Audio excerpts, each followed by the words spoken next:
I suppose we never thought this was going to come along, to be honest. There's no way you could ever imagine this would. You'd always hope we get better, but you never thought we'd get to this level, like, you know. It was only a couple of years ago when all was doom and gloom in Templenoe. Their football team had hit rock bottom. In Division 5 in Kerry, it doesn't get any lower. Winning or losing wasn't the issue though. There were bigger things to worry about. Getting 15 players on the pitch was the main concern for the people who kept and who keep this club going. We'd only have 15, 16 players, and you know, I always remember there'd be 3 family cars going to the match. There'd be my father's car, there'd be the Mahoney's car, and there'd be the O'Sullivan's car from down Templenoe. And if them cars didn't come full, no team, you know.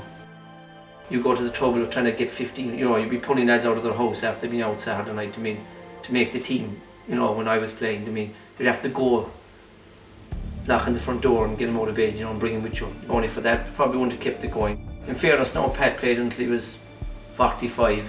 His knee was banjaxed, like, but he still played, you know, to keep the thing going. And we never conceded, that was the only good thing. We never gave a walk-over in any of our games, no. We got badly hammered, alright, but it was just something you'd, you know, try to keep going. And we'd always get 15, yeah.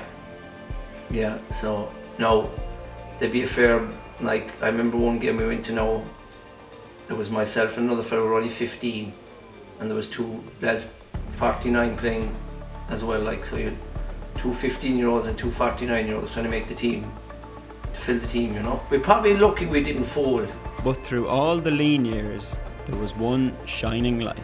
I think it was kind of recognised in the club that there was a couple of young players there coming through. A few lads were talking about retiring, you know, and training, and they couldn't do it anymore, and you know, we just said, look, just come playing football, and you know, we're not going to win the thing out, but at least we'll have it for these lads when they come through, you know. These are the best of times. In 2016, Templenoe's golden generation won the Junior All-Ireland.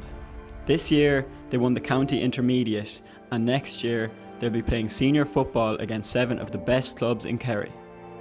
That's not to mention the 4 Templenoe players who make them the most strongly represented club on the Kerry team, who are hoping to win an All-Ireland this Saturday. The one thing I would say about the 4 boys, yes, they're very dedicated, but with the team they had along with them, it was, you know, they put them in that position to play well and play at a higher level.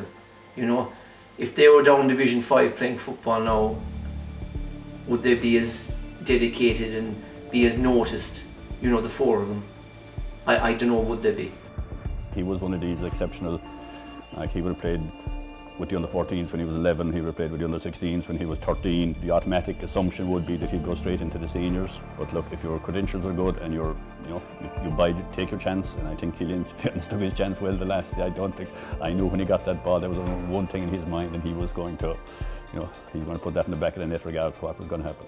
Some fellas it's massive skill, some fellas it's massive dedication. I would like to think with Gavin is a mixture of both, but very dedicated, always was.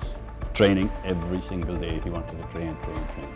They'd be there on the sideline, you know, no airs of grace about him.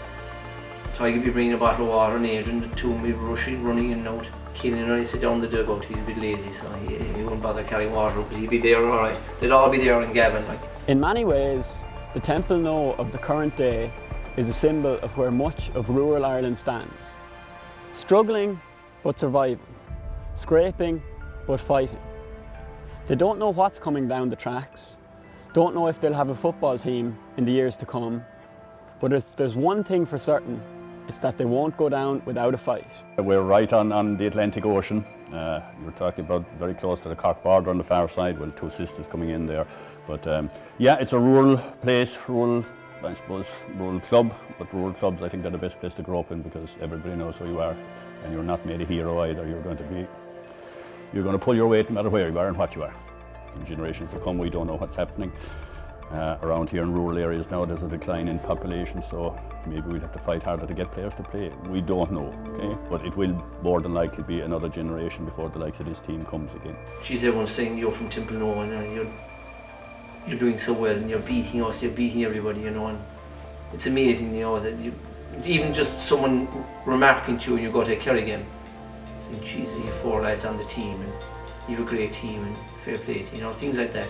You might even know these people, but they know you're from Templenoe, like, and it's huge, like.